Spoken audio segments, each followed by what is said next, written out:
Сәлем достар, менің каналыма қош келдіңіздер. Видеом ұнаса, лайк басып, комментария жазып, қолдап кетулеріңізді сұраймын. Бүгін сіздермен жасайтын тамағымыз бұқтырылған ет.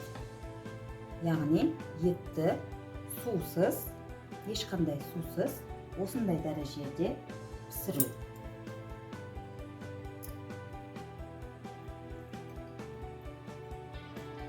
Ешқандай қатты емес, жұмсақ. Қараңыздар. Оның жанына күріш немесе фримен өздеріңіз безендірсеңіздер болады. Ал күріш, фри, гуляштың рецептілерін білгіңіз келсе, видеоларымды үзбей қарап отырыңыздар. Келесі видеоларымда салатын боламын. Ол үшін бізге керекті заттар: 800 грамм ет, мал еті, пияз, тұз, сарымсақ, қара бұрыш и соя тұздығы. Енді етімізді турап дайындап аламыз.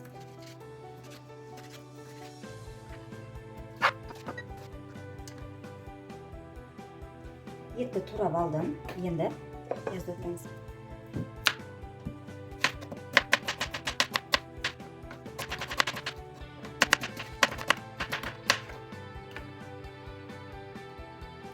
Piyazды турап алдым. Қыздар, пиязды үлкенірек етіп тұра бердім, себебі бұл көп қайнайды. Қайнағандықтан жоқ болып кетеді. Енді сарымсақ.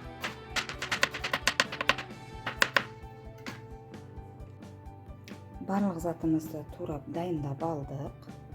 Енді газға қазанымызды қоямыз. Қазан қызды. Менде ас қасықта 6 ас қасық сұйық май құйдым. Майымыз қызды. Енді бірінші етті саламыз.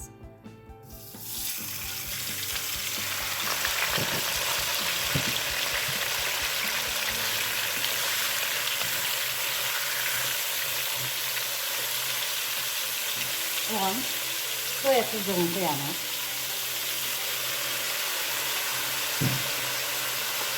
Кішкене қара бұрыш.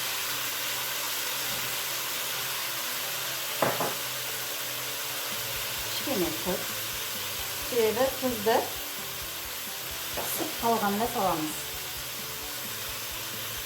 Ал чесноктың барлығын саламыз.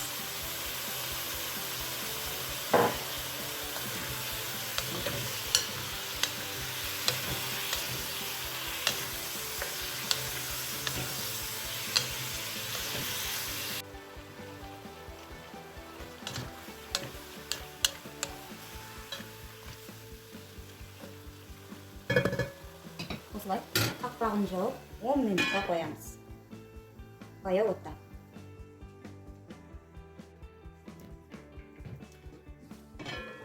Бізде 10 минут өтті. Не қараңыз. Соның өзінде соғыс шығып жатыр, Енді пияз саламыз. Пияздың барлығын саламыз.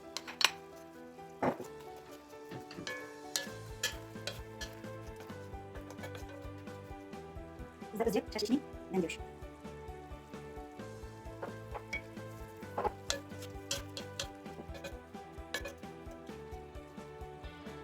Енді қыздар, кішкентай ғана бізде бұл шашлық приправасы. Мен кішкене тұз салам. 10 минут алдым, дайын боларынан 10 минут алдым. Сонда тұз саламыз, себебі тұз бізде етті қатырып қояды. Енді қақпағын жабамыз. Баяу отта кемінде 2 сағат, 2-2,5 сағат тұру керек. Қақпағын ашпаймыз.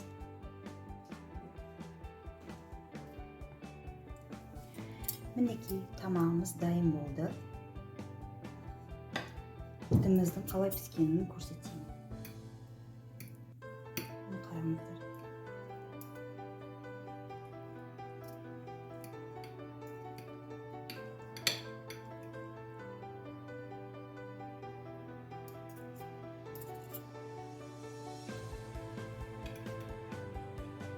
Өз қалауларыңыз бойынша безендірсеңіздер болады. Мен гарнирге күріш пен фри істедім. Сіздер қалағандарыңызды істесеңіздер болады.